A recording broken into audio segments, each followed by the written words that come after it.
Right, good evening, everyone. Thanks for joining me this evening. It's for the U8s, the U10s. Coaching meeting was going to go over a few important points. There'll be plenty of time for questions at the end. And again, it looks like I'm still letting people in to the meeting here, but we'll get there. All right. So if you do have a question throughout the presentation, just throw it into the chat and I can address it at the very end. All right, well, here we go. So just a quick little agenda here, but I'll start by just acknowledging that Burnaby is located on the ancestral and unceded homelands of the Wakim and Squamish speaking peoples. We'll go over some introductions. We'll just briefly touch on the club philosophy. Thank everyone for volunteering at the club and what it means to the community. Discuss the kick-off the season jamboree, which is just coming up right away here on Saturday. Go over a few important things on practice locations and the game formats, and then, as I said, plenty of time at the end for questions to be asked there. So we've got some important key staff here. We've got myself, Kim, and Nico. We've got just a wealth of experience, guys. I've been working in the Burnaby soccer community for over 10 years now. I've been very fortunate to have been at Cliff Avenue for over, like I said, over 10 years, and worked closely under Tony Waiters for that time. I first arrived in Vancouver to go to UBC to get my master's in kinesiology, specialized in motor learning, which applied to obviously football training. I've got Kim, who's got again just a wealth of experience. She's held technical director's role before. She's also coached for the Whitecap. She's coached in post-secondary institutions such as UBC Okanagan.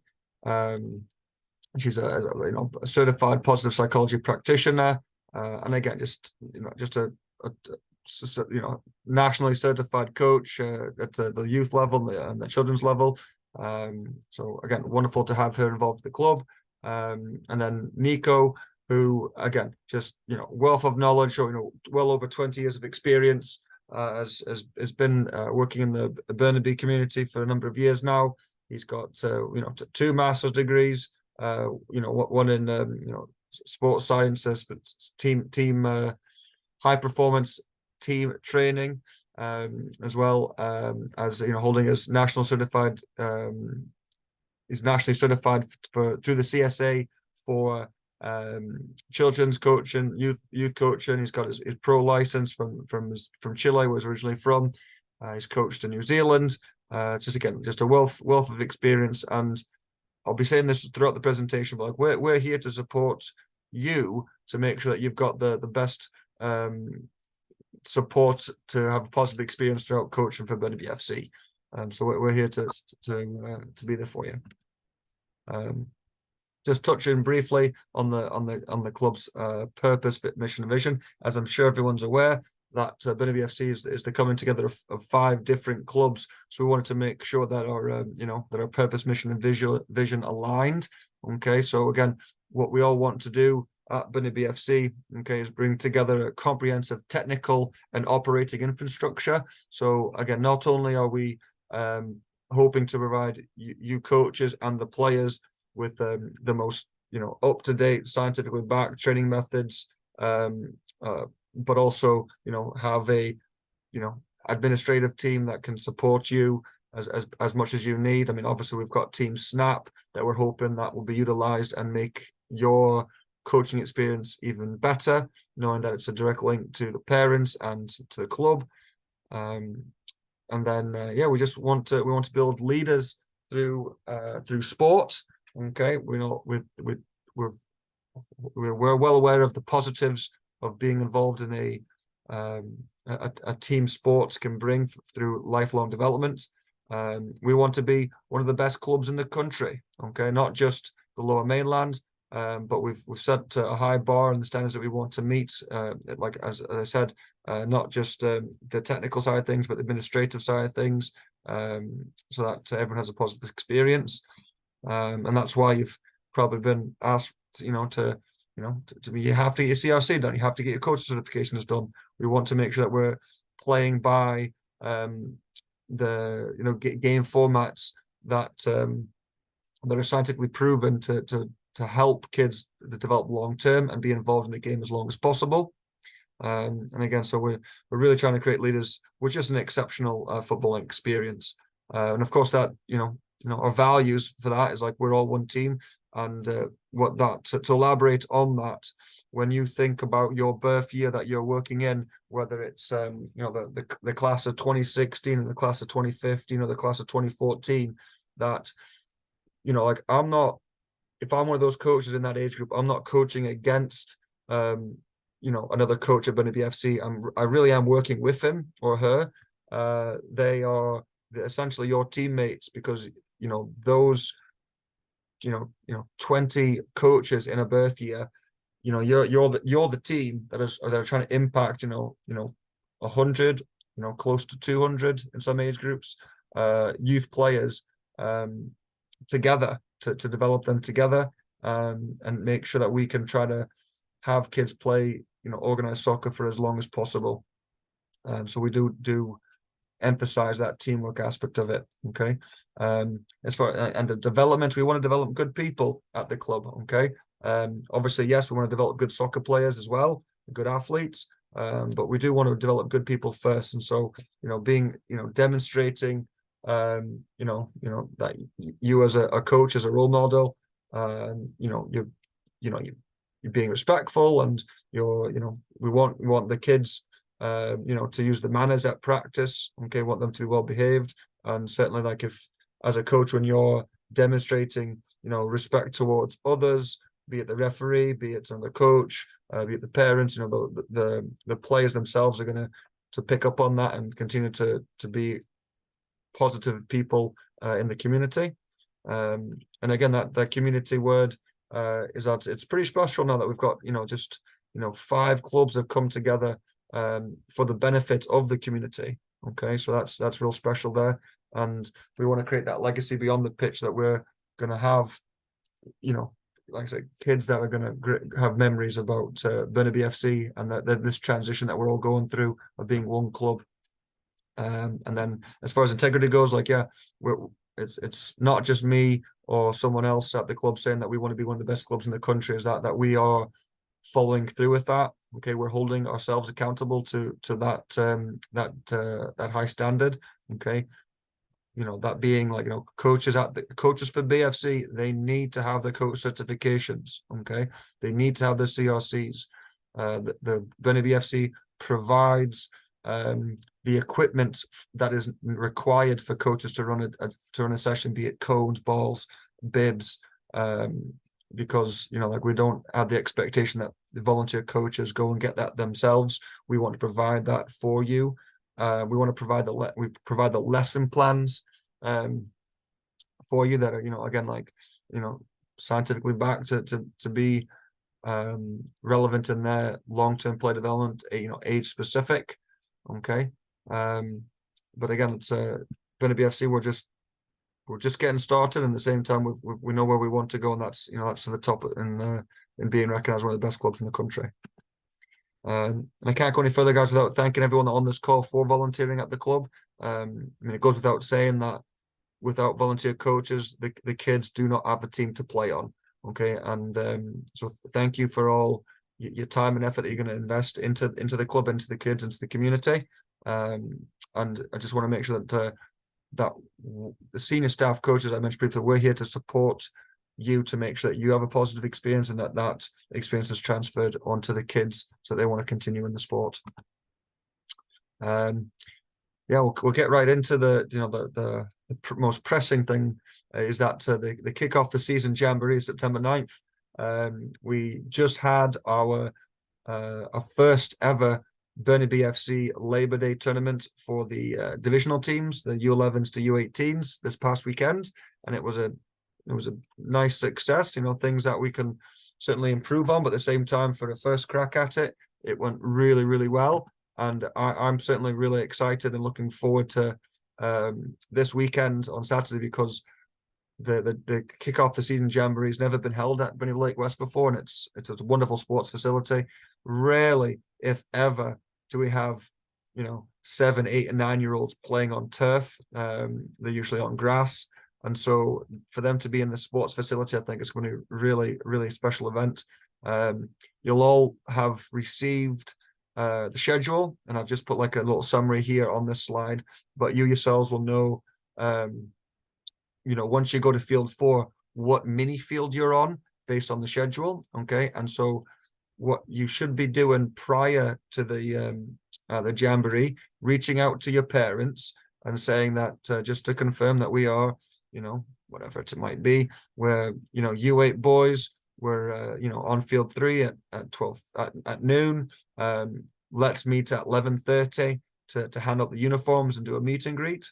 Okay. So based on whether you're not 3 or based on whether you're number 4, or just picking a real obvious meetup location, like maybe it's just the guys meet up in the main plaza, and we'll go through the introductions, and the kids will get the uniforms. You'll put half the kids in black, half the kids in white, and then when you make your way to your field, you just play a scrimmage. You're just going to play 3v3. Have lots of fun, have lots of laughs. You do need to, even prior to your time slot, as I mentioned at the bottom there, is that you should check in at the field house that's circled in red there, just to grab, it's a bag full of little goodies to hand out to each individual kid. And there's there'll be loads of fun things to do on the day, with loads of bounce castles, face painting. There's going to be just lots of stuff there. Bruno, you've raised your hand. Can I answer the question for you right now? Yeah, about the uniforms. Are we going to get the uniforms with the goodie bags, or no? Are you gonna give to the students? I mean, to the kids yourselves? No. So what you'll do for the goodie bags, you'll pick up the goodie bags from the field house, and then you will give them out to the kids at the end of your time slot at the jamboree. And what about the uniforms? At the uniforms, if you haven't picked up the uniforms yet, then I'll send out an email with the record. When I send out the recording to the email to all the coaches, I'll include another window for you to pick up the uniforms. Oh, okay. I thought they were gonna be handed out in the jamboree. Go ahead, Nico. Nico's got something to add here. Yeah, but the coaches has to go and pick up the box from the clubhouse, and then the coaches give it to the players on the weekend. So this weekend, not. I mean, this weekend. Yeah, on Saturday. Yeah. Okay. Yeah. So we'll send out another note if you've not picked up your uniforms yet. We'll send a message out for when you can do that. But yeah, you'll need to be meeting with your team. Again, like half an hour should be enough time. If you meet your team half an hour before your time slot, you'll be able to hand out the uniforms, introduce yourself to the players, the parents. They can put the shirts on, and then make your way to your field. And then Nico, you want to add to that? I think Matt Wright has a question. Oh. He said those times are different than what came out in the email. Oh God. Okay. Matt, which one are you referring to? Hey, Kevin. Yeah, no, the email that came out 2 days ago, the times are different. Like the U9 boys, I noticed, is at 3 o'clock. It says 3 to 3:50. And there you have 3:30 to 4:20. So just want to confirm what time it actually is. Oh, goodness. Okay. U9 boys, confirm time. Okay. I think all the times are off by half an hour, so. I will double check that, Matt. But yeah, the email will be right, but I'll double check what the confusion is there. But thanks for pointing that out. I'll absolutely make sure that the right time is sent out for sure. All right. So any other comments on the jamboree, guys? Again, there'll be plenty of time at the end as well to ask questions. I had a question. Oh yeah, go ahead. I've got the U8 girls at 10 o'clock. How far ahead can I get the goodie bags? if that's the first match, Oh, well, we'll be there. like 9:30. Oh, easy. Okay. There'll be people on location setting up at 8 o'clock in the morning. So should have no problem be there at 9:30. Thank you. No problem. So yeah, guys, just a quick link. Again, these are the practice times and locations. If you haven't confirmed your practice time and location, please reach out so we can make sure that you're all scheduled and ready to rock and roll. Practices do start next week. Like there's nothing this week for the house teams for the U8s, U10s, but there are practicing starting next week as of Monday. So looking forward to that. The for those of you that don't have pug nets, okay, like the plan and what will happen is that we're going to have lock boxes on location that will have pug nets there, and what it's going to save, coaches having to lug around pug nets back and forth to the home, but also it does kind of cut down on how much pug nets we do have to purchase for a club that is now well over 3,000 players. So more information to come on what the codes will be, because you'll access it via like a lock combination, and then you'll obviously have to put the pug nets back after you finish with them. If there's back-to-back time slots, you'll probably just leave them on if you're the if you've got the U9 boys at 6 till 7, well, at U10 boys that come right after, they'll be essentially using the equipment that the U9 boys have used previously. So they'll have their the field set up for you already, and then you'll be the one that's putting it back. So pretty straightforward there. There's a hand raised. I'm not sure who it is. It's just an iPad symbol.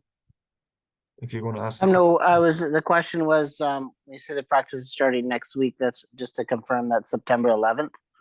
Yeah, that's correct. The week of. Yeah. Okay, thank you. Perfect.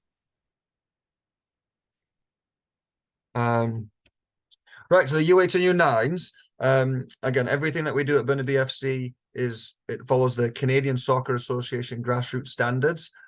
So what we like Burnaby FC, we're a licensed holder for the CSA because we are meeting the highest standards.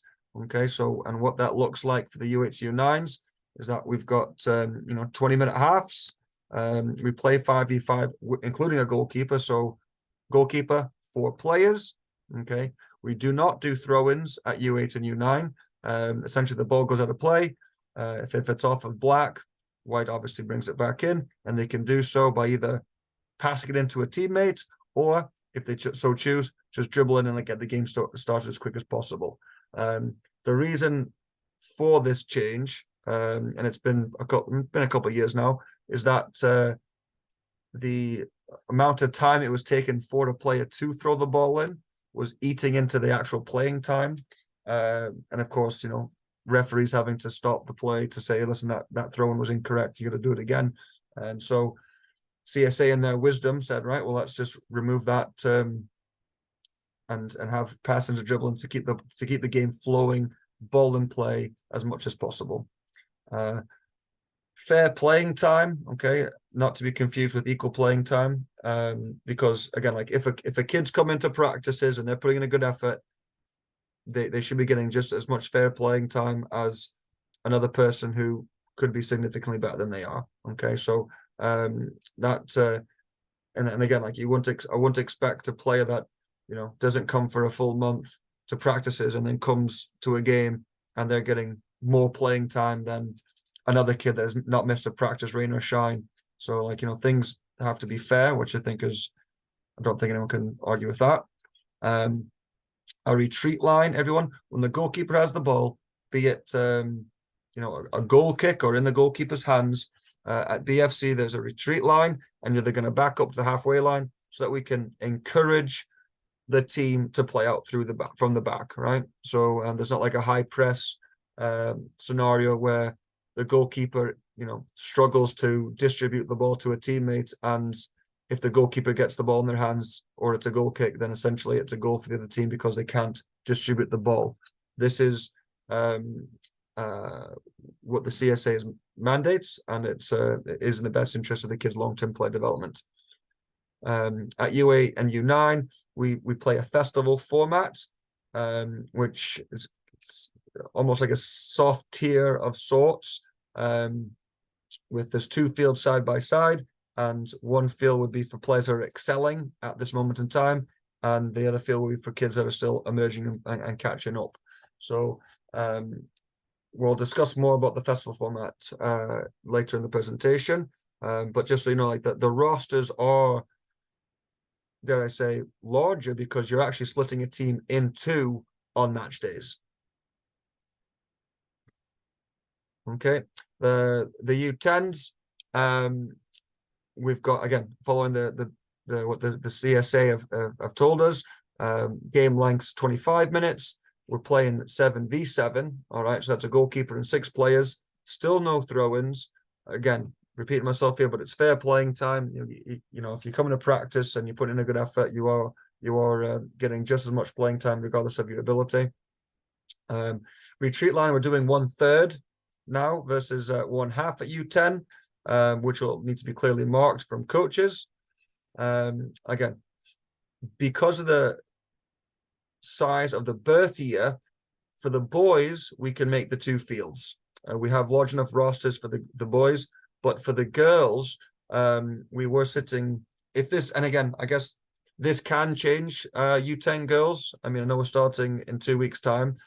We are essentially short, you know, probably about 10 to 15 players to be able to increase everyone's squad size by a couple. But due to the squad size of the U10 girls, that we'll just be having one field, and it's just a regular game, essentially. That's not to say, though, that we can't, or we might not have to mix up teams if one team has, you know, had all the strong players show up on a particular day and the other team had none of the strong players show up on a particular day. There might have to be some reshuffling of players to keep a game competitive and enjoyable. But I mean, it would be a dream scenario if we get a few more players registered on the girls' side so that we could make 2 fields, because ultimately it just means that more kids are playing for longer and there's less subs. So the festival format, again, I've kind of touched on this. There's 2 fields side by side. You know, there's an excelling field for the kids who are demonstrating, you know, high ability, like the speed of play and the speed of thought. They've got a good focus and a good attitude in the age group. And the emerging field, you know, those are for the players who, you know, it would benefit them for the game to be at a slower paced, for their own benefit. But it's very, very important, and I cannot overemphasize that, you know, throughout the season, the vast majority of players are going to play on both fields. Okay. Yes, there are the outliers that, you know, like they'll, you know, if they're, you know, the top 5% of the birth year, they're probably not going to leave the excelling field. But again, that's, you know, top 5%, right? Like that's 5 kids out of 100. Okay. Maybe 10 kids out of 100. That might be 1 kid per team that might play the entire season on the excelling field. Okay. Same with the emerging field. Like, you know, maybe there's a player that's new to soccer and they, you know, they're just really getting to know what the game is. You know, they're likely going to stay on the emerging field for the whole season. But for the vast majority, you know, they're going to be playing on both, you know, at some point throughout the season. And it could be something as simple as, you know, maybe a kid that had a bad night's sleep and he's moving pretty slow. Okay, maybe missed his lunch, or she missed his lunch and she's moving slow. It might be in their best interest, if they start on the excelling field, move them to the emerging field for the second half. Maybe there's a player that starts in the emerging field and they're just having the game of their life this particular weekend. You know, reward that player, move them up onto the tougher field and see how it feels, or see how they can manage at a higher paced game. Okay, so nothing is ever set in stone when it comes to the excelling field and the emerging field. Okay, but coaches, and I can't emphasize this enough, that like you're working together to have the biggest impact on everyone in the age group. Okay, like that's the team. Okay, like you're, like, if you're U8 boys, like, all those coaches are your co-coaches that you're working together to benefit that entire group of boys for every weekend. Okay, so you're talking to each other in advance, saying, like, hey, listen, all my strong players have showed up today. How are you looking? Or you know what, my strongest players are sick or they're out of town or whatever. We might have to mix up these teams. So let's just be mindful of it, because no one benefits from blowouts. Okay, no one.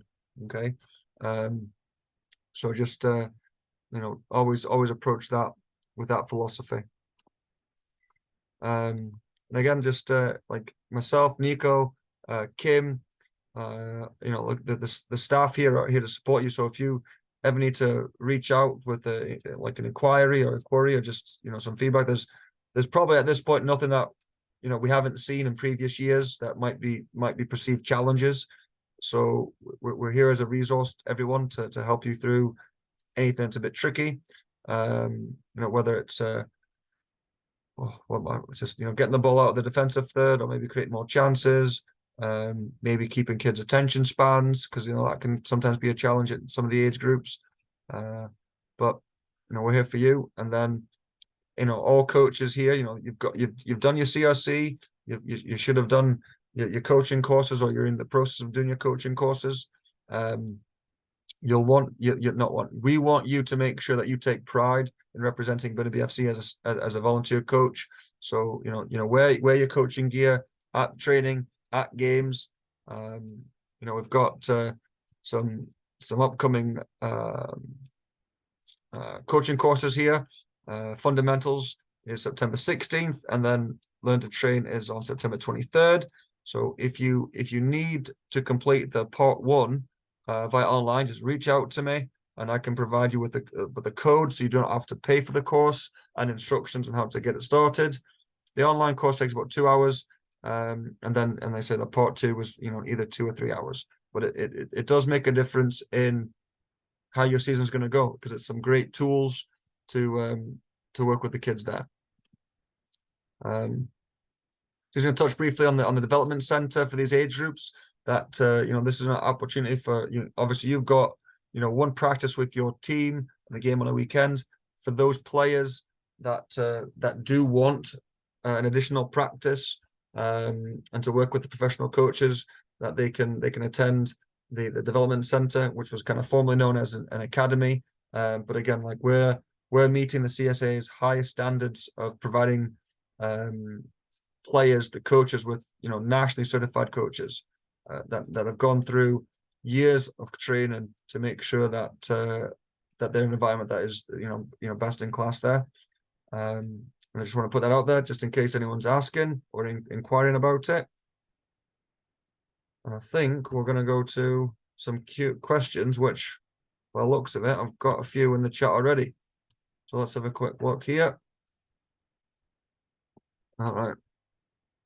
Okay, Matt, right. Yeah, I'll have a look out. I'll have a look at it, guys. Can you share this pic with us as well? Yeah, I can share that Jamboree picture. What I'll do, everyone, when I share the meeting recording with all the coaches, I'll include the Jamboree PDF photo. Easy. That's no problem there.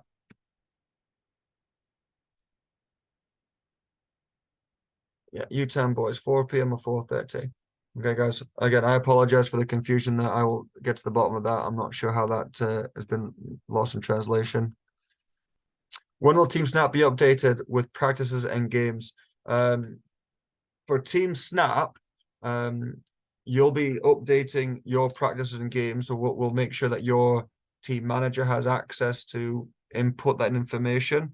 And unfortunately, I'll also include in this email that I'll send out with the recording, I'll include the age group coordinators, their contact information that we'll be able to support with your Team Snap inquiries, to make sure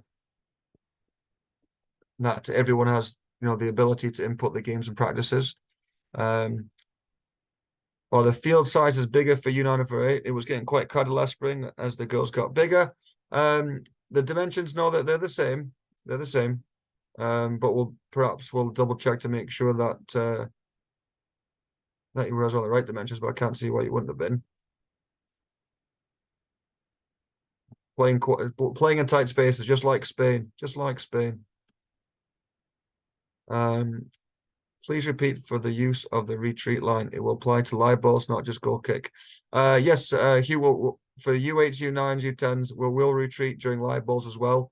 And again, just to the point I made earlier, is that like what tends to happen at these younger ages is that goalkeeper makes a save and they don't have the ability to distribute the ball very accurately.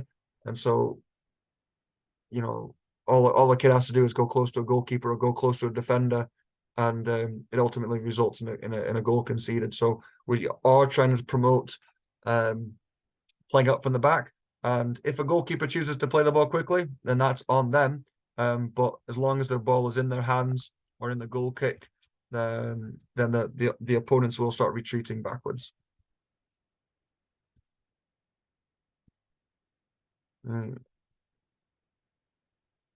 Okay.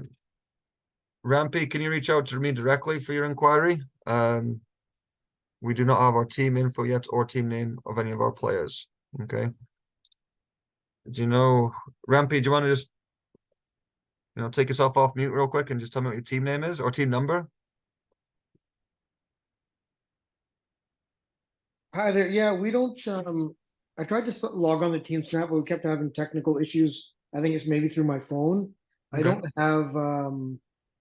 We were Westburn U8 Dynamo last year, so I'm not quite sure what team number we are. I do know that our practices are Wednesdays at 6 o'clock at Westburn Okay. Field. That's all the info I have for now, but I don't have any player info or anything else at the moment. Okay. Yeah. Well, U8 Dynamo. Okay. We'll have a look. We'll have a look to see what the hold up there is. Okay. Sounds good. Thank you. We'll reach out to you directly.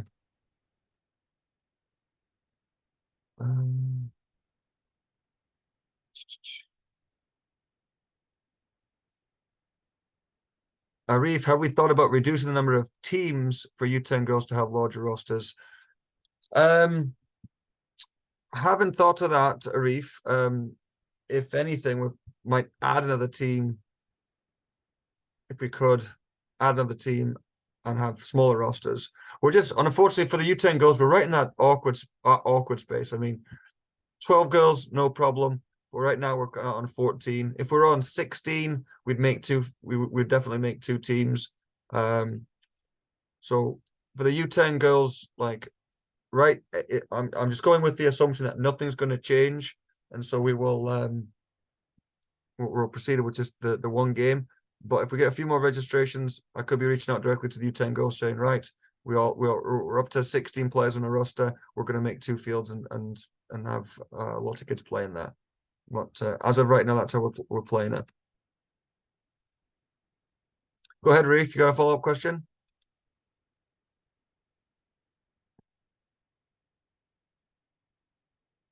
You put your hand up, Reef.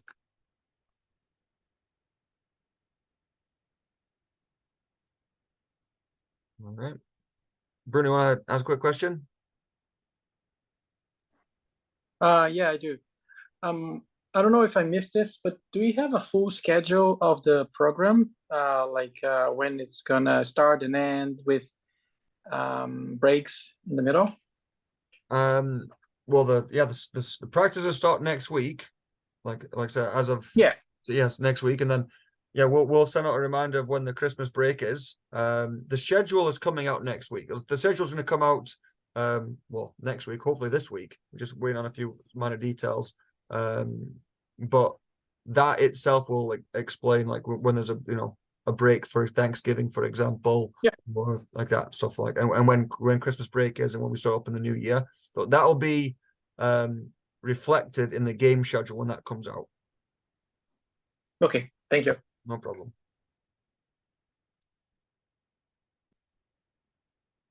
What's the recommended field size for U10?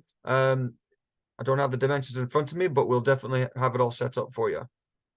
But yeah, what we do, Ken, is that we just follow what the CSA's instructed us to do.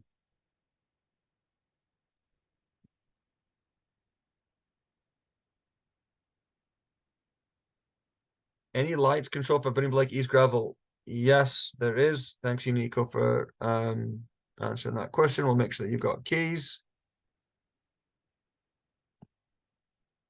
The code for lights at Westbourne, guys. We will make sure that all the lights and combinations are sent out before the first practice next week. So yeah, you're like in the email that has the this recording that gets sent out to everyone. It'll have the Jamboree PDF. We'll have the age group coordinator contact for you guys to reach out for any questions to the age group coordinators, and then information regarding lights for gravel and access to the pug nets in the storage boxes on location. Okay. Yeah. Yeah. Can I say something about the pug nets? Yeah. So we have pug nets in every location, in every field. What's the idea? The first group that's coming on, like the 6 p.m. group, go pick up the pug nets, use the pug nets, and then before they leave the field, check if the next group that's coming to a field need the pug nets or not.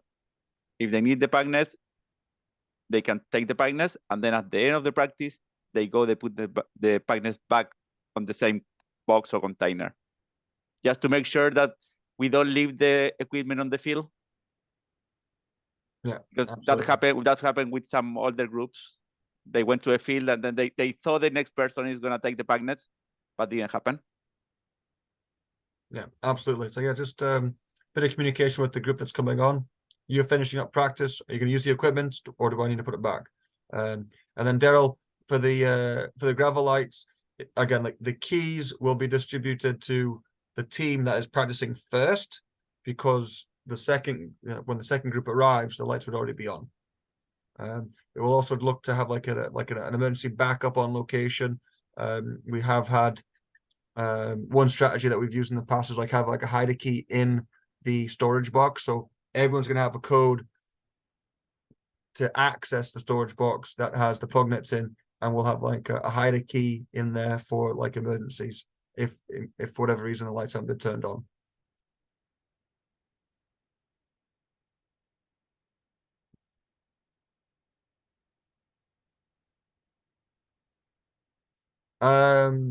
That's a great question here, Raj. For the kick in or dribbling, are players allowed to dribble in and score, or should they pass first? Honestly, like I think you can appreciate this as well. If a player recognizes that they can just dribble and go score, absolutely go do it. Like they don't have to pass it, but you'd also hope that the defending team would tune in and not switch off to make sure that doesn't happen. So if it does happen, more than anything, it's a learning point for the defending team to say, right, well, always be switched on, and don't allow, a free passage to the goal if the ball's gone out of play. So that's, again, it's as much as we're developing, technical skills, we're also developing game IQ. You've got to be switched on if the ball's out of play. So there's no you must pass before you score rule from a dribbling. I hate that answer though. Say that again. I hate that answer. I mean, if we're going to replace him throwing, you actually have to pass. Agreed. I mean, you're taking the premise of the game away. I know this is not you. I'm just saying, like you have to throw in, you have to throw to a person. Yeah. So if you're dribbling in, you can dribble, but you must pass, surely. No, we're not doing it that way. But again, it's kind of to the point I just made. I know. I just needed to say, I know you're not. Yeah. Gotcha. I had to ask. Yeah. No, I understand. Yeah. And then let's just see that note here for maybe you want coaching code. Here we go. Will there be other options for U8 Part 2? Yes, there will be, Kirk, because we'll have a second round of coach certifications in the new year, probably in February. Mike, where do we pick up our coaching kit? You'll have to pick it up when you pick up the uniforms. And so again, what I'll include in this email follow-up email with the video and the other items that I've mentioned is that I'll also include a couple time slots that you can pick up your uniforms from the clubhouse, and again, at which point you'd be able to pick up your coaching top and your coaching shirt and your coaching top. Yeah, all right. Pick up.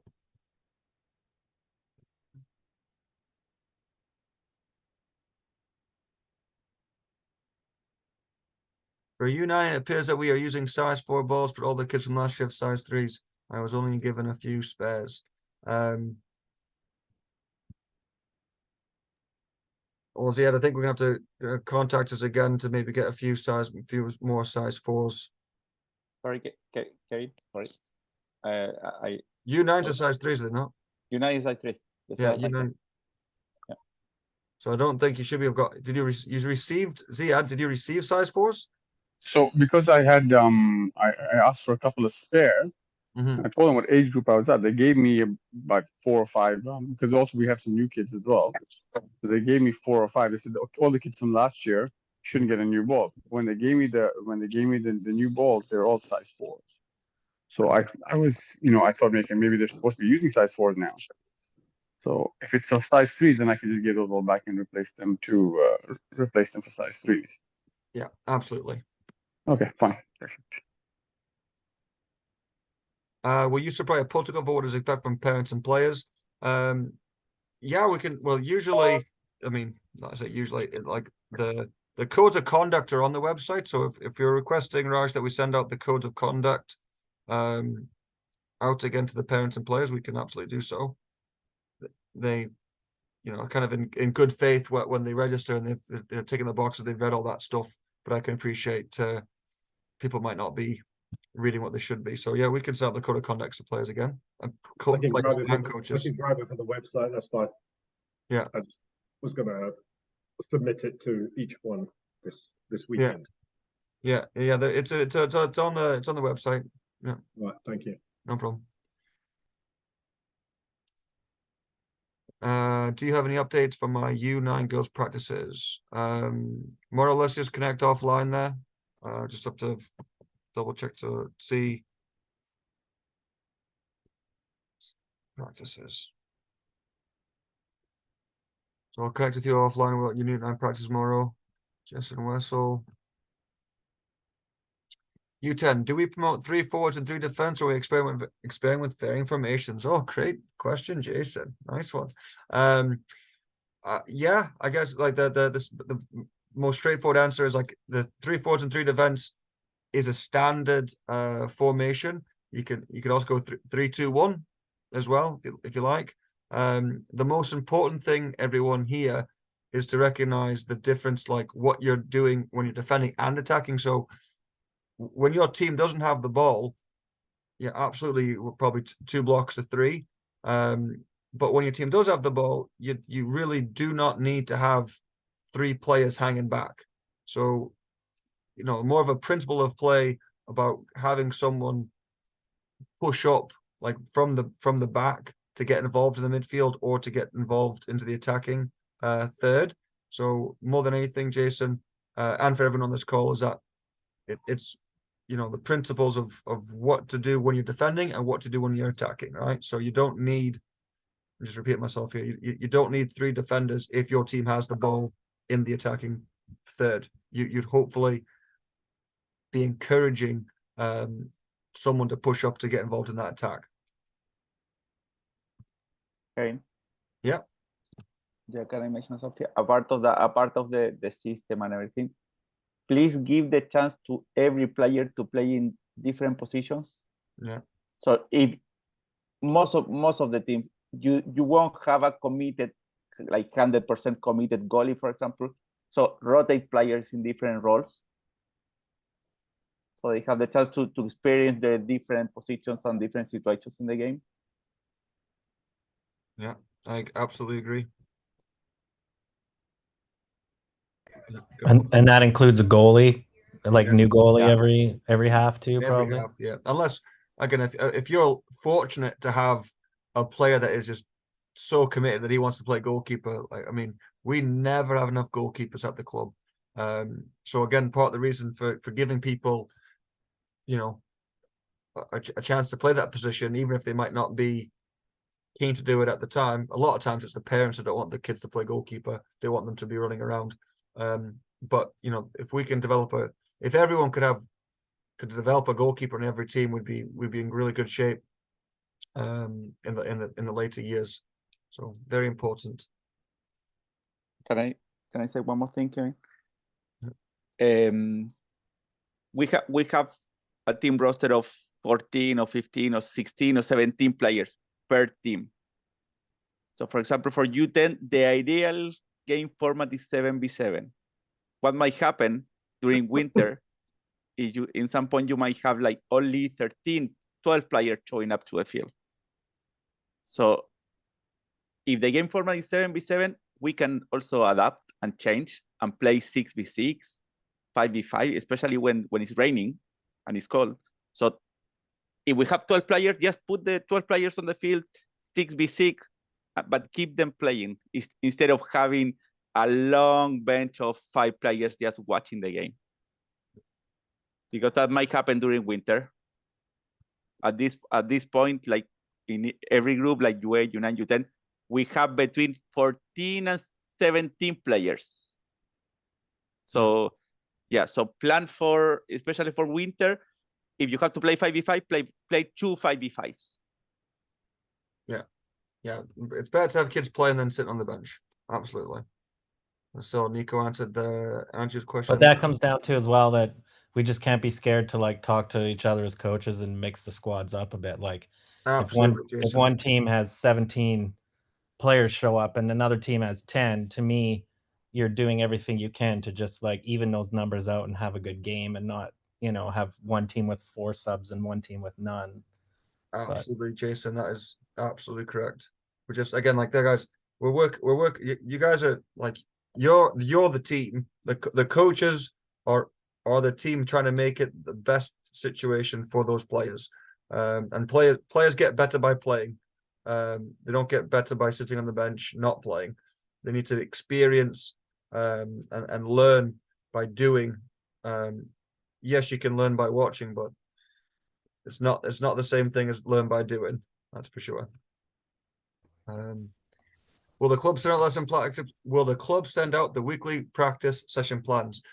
We intend to send out in one big block, Andrew, so that you'll have everything right off the bat. So you know we won't be doing weekly ones. You'll have it all, and then you can follow the curriculum as you see fit. Thank you, much appreciated. Will the game be coming out soon? Yes, we hope to get it out as soon as possible. But again, you do know your time slots already for your games on the weekend. But we do hope that that the actual like who's playing, you know, is it team 1 against team 5 or anything like that? Like we hope that's out in the immediate future here. Richard, you got a question? Yeah, I just need a clarification. I just thought for the U10 girls roster, there was not enough players who played 2 games here. I just heard Nico said that if we only have 1 game for the girls, how do we try to? And from my roster, I have like I think 12 or 13 players. So if it's 7-on-7, there'll be a few players be still sitting around here waiting. Large number of girls. Yeah. Clarification. Yeah. Again, Richard. That's 12 players if everyone shows up, right? So again, like you there's nothing wrong having like a couple subs, but but again, for those teams that have got, if it's between the 2 teams and there's, 28 kids, then we'll have to try to make 2 games, right? But for the girls at the moment, and again, I haven't checked the registration in the last 24 hours. We're just a little bit short of being able to field to make 2 games. But again, there's nothing wrong with having a 6v6 on one field and playing 3v3 or 4v4 mini game off the side, then rotating players through just to keep kids moving. But again, to Nico's point, especially during the winter months, when it's warm and kids want to the beginning of the season, you know, still kind of socializing, getting to know each other, and coaches want to talk to and get to know the players. But especially during the winter months, it's better for the kids to be moving. But again, just to take some of the pressure off Richard, like there's going to be a staff coach on location as well. So if you need, there'll be direction given as well from the staff coaches as needed. Question from David: will there be referees for U9 boys? Yes, there are referees for U9 boys. The referee for U8 boys as well, and girls. We have referees at U8 and U9. Do the guidelines related to playing remove all jewelry during the games apply to the age groups on this call? Yes, they do. The players are not allowed to wear jewelry during games. If yes, what about for players with newly pierced ears? And again, I'm not entirely sure what the how long a kid has to keep the ears pierced for. But I do know that the referee will not allow players to play with any sort of jewelry on. So they might have to just take a break during games until I don't know, is it a week? Is it 2 weeks? I'm not entirely sure. But those are the rules. Hey Kevin, can I say something on that? Yeah, go ahead. You know, I've coached, when we're playing in club games, they've always allowed my girls to just tape the studs, but if they got hoops and anything else, that has to come off. Yeah. So is that like that never happened once last year where referees said you couldn't play with taped ears? Yeah. Well, again, like that, I'm passing on the message from the referee coordinator that at BFC. Again, things have changed, right? In the sense that like or maybe they haven't changed. Maybe it's a case of Cliff Avenue wasn't doing it right in the past. But I know that referee coordinator has said there's no jewelry allowed whatsoever. So that message will be getting passed on to those referees. Okay. And I'm not going to be. I won't be policing this particular item. I'll let the referees, you know, do their job, and I'll support them how they go about it. Sounds good, and I'll put it in the team snap that no studs, no nothing. All right. Yeah, I think we just addressed that. Harpreet. There you go.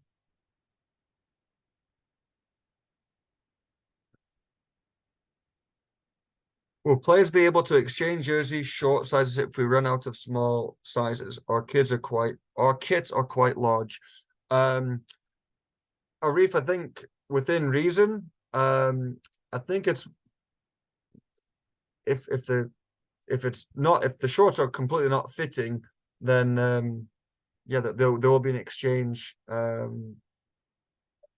communicate out to everyone. But also, like, you know, if it's a fashionable thing, like, you know, sometimes kids just have to grow into these shorts or shirts, and there's usually a good spread in the boxes that, you know, whether it's, you know, small, medium, large, because again, like, we've got 3,000 kids and we can't tailor to, you know, custom size shorts and whatnot. But if it's I would definitely say if something was too small, then that's, you know, that's not a good feeling to be wearing something that's too small. But if it's too big, but they can still manage playing in it, I would just say, quite frankly, wear it as long as they can, as long as they're not falling off them. Do coaches need to be there early to set up the nets? Coaches always need to be early. You know, coaches never on time. They should always be early. They definitely want to be there first to set up, you know, a warm up and to greet the players as they arrive. Yeah, and then to help set up the nets, absolutely. You know, there will be staff coaches on location, but they're there to help as well. Many hands make light work. Yeah, well, last year was mandatory by Gene that we be there because he was the only one setting up those steel nets. Yeah. And then some coaches wouldn't show up, and there's 2 coaches doing it all for everyone. So I had my kid learn how to do it, who's 8 years old. But I mean, like, so I just no, absolutely, like coaches, you know, I hope or more than anything, that you, like, quite frankly, what coaches that have that first game, you know, put it in the team snap to have, you know, hey, listen, we need some parent volunteers to get there first because we're the first team, and so, you know, parents, get there early and you can help set up the nets, right? Like coaches, I do think you do such a great job and are so committed to the teams by putting in your time into practice and games that sometimes you really do have to just delegate some of those tasks to parents. Have and make that quite clear from the get-go when you do your meet and greets at the jamboree to parents, saying like, guys, I'm putting this time into coach. Like, you guys are here as well to watch your kids, but you can help as well. There's nothing more frustrating for me when I see on a cold, wet day, last game of the day, and parents are the quickest to leave, and the coaches that have been there coaching the kids through the game are left to help tidy up, whereas like that needs to be communicated to the parents that, guys, like, if we're the last game, parents, you're helping cleaning up. You're not leaving this on one or two volunteer coaches to do this, because quite frankly, you've done your bit by being there for the players, but being the kids and providing that support there. So I think it's just something you got to communicate to the parents in advance. Our coaches getting winter coats this year, and can we get patches to update our Old Cliff coats? If not, we're not getting winter coats this year. Winter coats could be purchased through the Soccer Express store. I'm not aware of how you can get a patch. I understand what you're saying. I know what you're saying. Like, remove a patch and put over another patch, but I don't know if that. We don't put it this way. I haven't seen any large patches that would cover an old crest. Yeah. Nico, you want to say something? Okay. Yeah. I know Lisa was looking into the patch. Apparently, we're gonna order some, but yeah, it's gonna be big to cover the previous one. All right. Well, then there you go. Stay tuned. It could still happen before the winter comes. Will there be one referee for each of the two fields on game day? No, there'll be, every field gets a referee. So if there's two fields, there's two referees. Oh, Nico's got that there. Perfect. For U10, can we sub on the fly? No.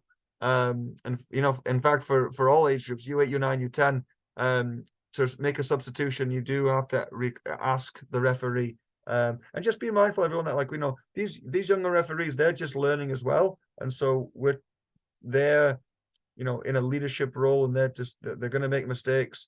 Like, we don't want to scare any referees off, because we need referees to have games.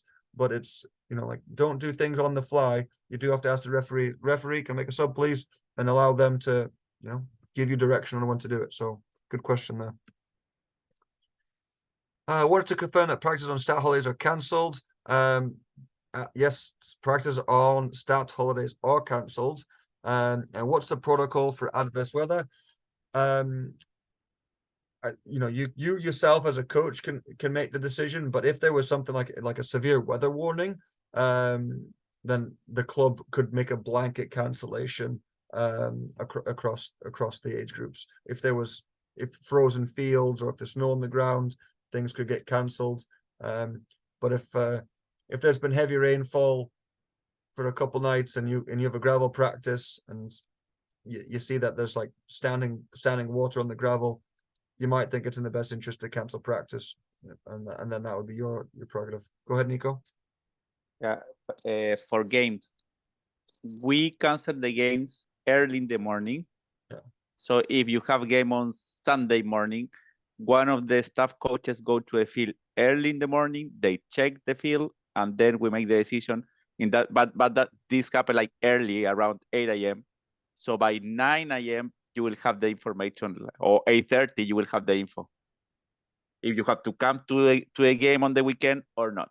Same for Saturday, same for Sunday. Perfect. I have a team of 16 for U8. Can kids swap in and out as they play occurs and continues? Yeah, so again, Alan, like you've got 16 players on your team, but they get to put in half. So there's 8 on one field and 8 on the other. So if everyone shows up, there's 3 subs on each field. So you'd still have to ask the referee for permission to make substitutions. But of course, a kid could start on one field and they could move over to the other field if they deemed that was the best place for them. If you deemed that was the best place for them.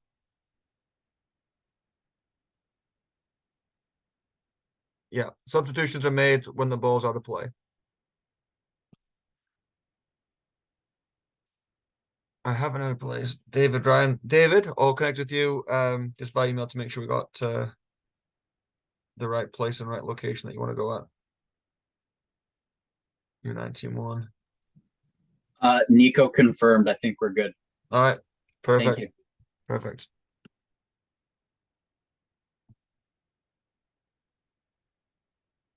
Oh, nice one. Oh, there we go. Look at that problem solving on the fly there. Andrew, are we giving a ball to each player, or does coach keep a team set of balls for practices? The coach should keep the sets of balls for practices. Okay, so if a kid's bringing his own ball, by all means they keep their own ball. But coach, you should keep a bag of balls instead of giving them out as we have done in the past. Because we do, and then at the end of the year, by all means give them out. But we do want for the coach to have the set of balls with them, because what we're finding that balls are going missing, and it's just having a real environmental impact, quite frankly, of the number of balls we're having to purchase and give out. So that's the route that we're taking this year. So coaches, you'll have a bag of balls with you, and players need to bring, if they have their own ball, they can bring it, and they should bring it, because every kid does need a bag. Every kid does need a ball at practice. Let's have a look here. Sorry, Kevin, I'll just for clarification, because like when we went and picked up the gear, we weren't given any balls this year, and we were told, see how many balls your kids have, and then we'll fill in the blanks later, which is fine. So I guess what we'll do then is at the Jamboree, ask how many kids have balls, and then do we? Absolutely. We don't want to start practice with 4 balls, I guess. No, exactly. No, that's exactly what you do. You'd ask at the Jamboree, essentially, again, if these kids are returning from last year, they probably have a ball still, but things could have happened as well, right? Kids might have lost their ball, or it might be dead. So just get a number of how many balls you need, and then you'll get that many balls from the club for sure.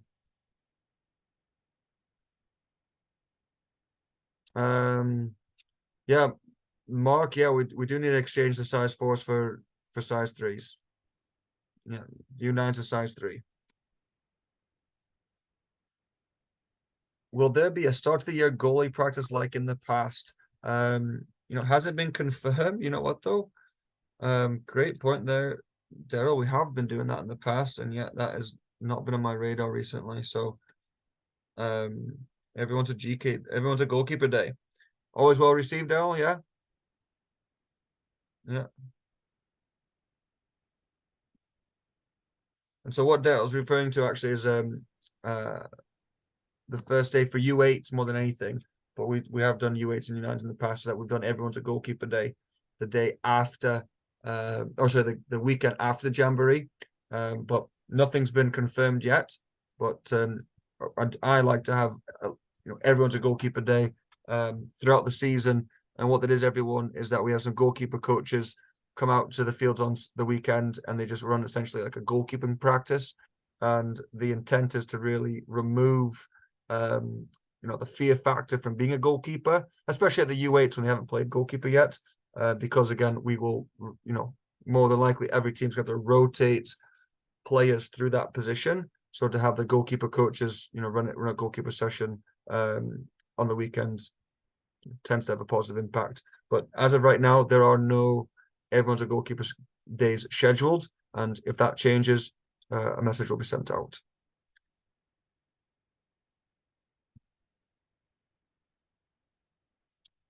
When deciding emerging or excelling, for example, my daughter is a pretty good defender and likes to play this position, but I put her on the emerging side, forward, and vice versa. Oh,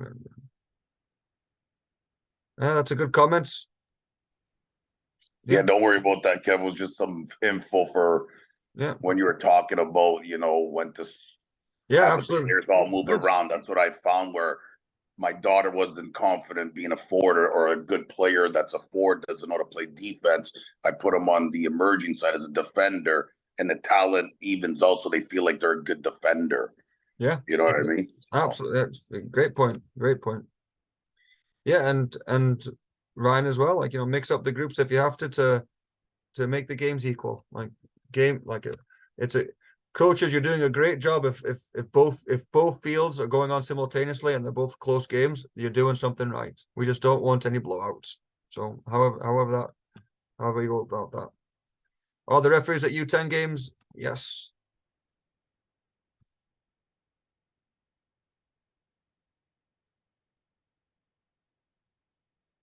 Thanks for checking out.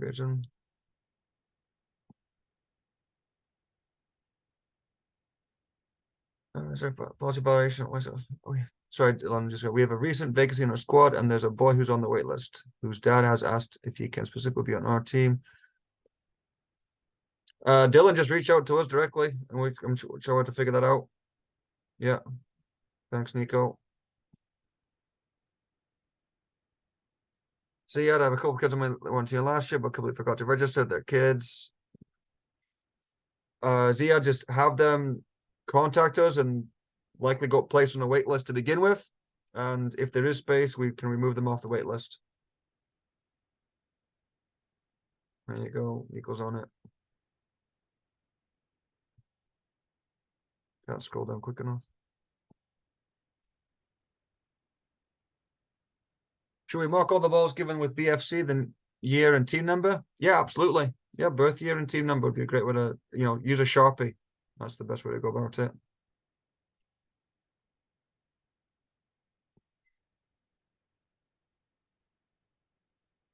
Oh, missed that. I have parents asking about the development academy team in U9 girls. There's not really necessarily like a development team.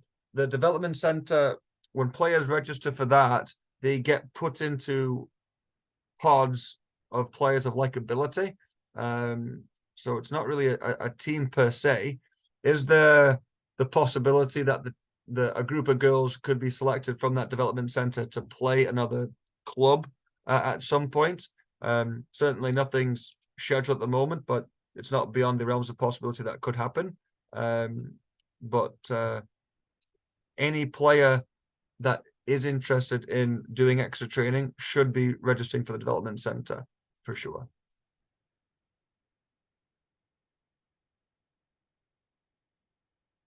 I think that's us cut up. Look at that. Has anyone else got any questions that they want to ask if they've not been answered yet?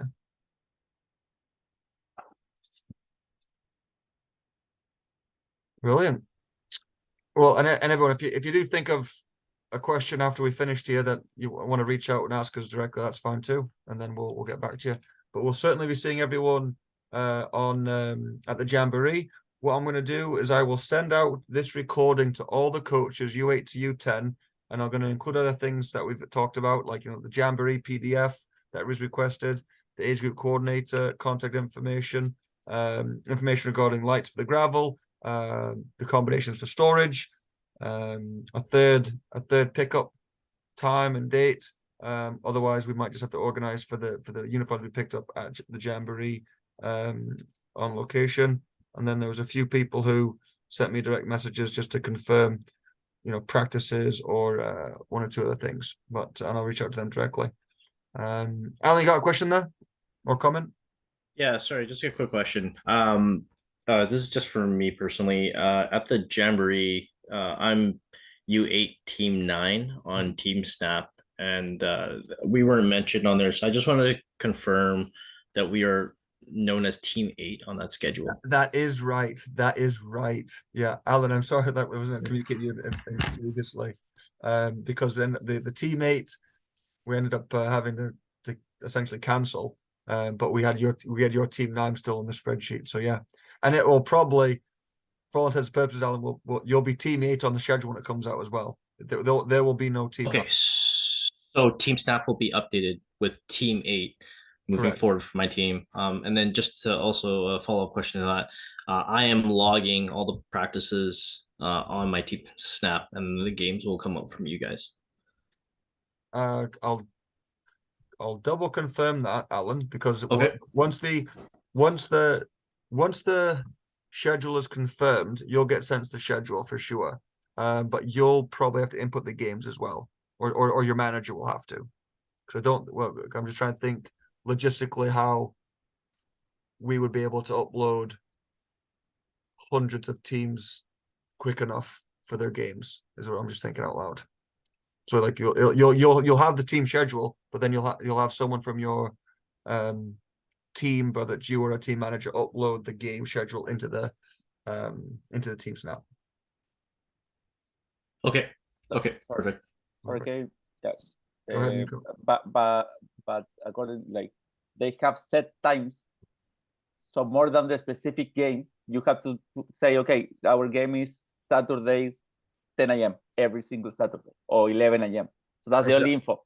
And the location, because there's two locations. Yeah. Yeah. You don't have to add the specific team that is playing against you. No. Okay. We're just catching up on the here. There's some more things coming in here.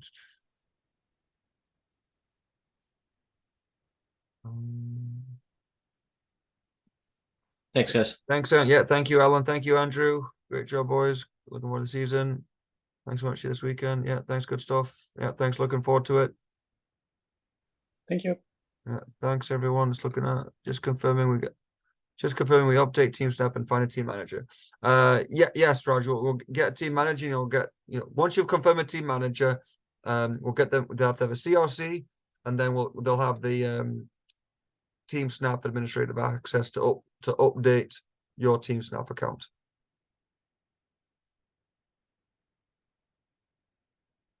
Do we need 2 members of the same sex for games, 1 for each side? No, you don't. As long as there's 1 per team, that's okay, because they'll be essentially be available for both sides. Because if the whole thing being like if a girl, I'll just use it as a reference here, if a girl was injured on one field, but the team mom was on the other field, the team mom would just walk over the five steps to the other field to help deal with it. Good question.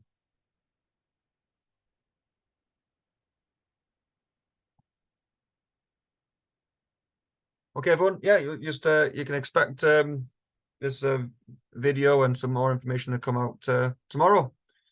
Have a great night, everyone. Take care. Thanks again. Have a good night. Thanks, everyone. Have a good night. Thanks, Mike. Cheers, Kevin. Cheers, guys. Thanks a lot. Thank you. Nico.